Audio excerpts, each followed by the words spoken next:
Beef cutlet ഉണ്ടാക്കിയാലോ? Beef നന്നായി വേവിച്ച് വെച്ചിട്ട് ഇഞ്ചിയും പച്ചമുളകും കൂടി ഇടാം. ഉച്ചക്കിടാട്ടോ.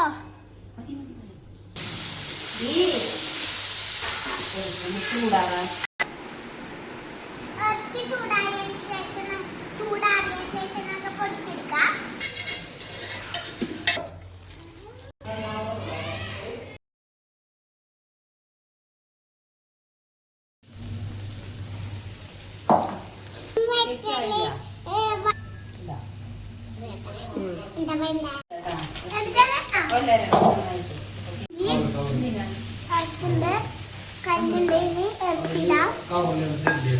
ഉരുളൻകിഴങ്ങ് വേവിച്ച് പൊടിച്ചിട്ടുണ്ട്.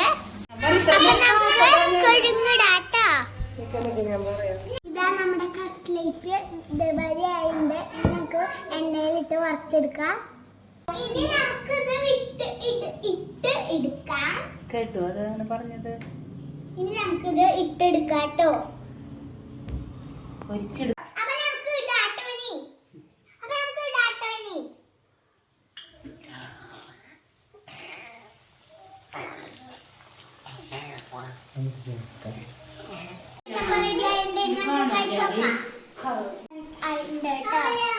എല്ലാവർക്കും താങ്ക് യു.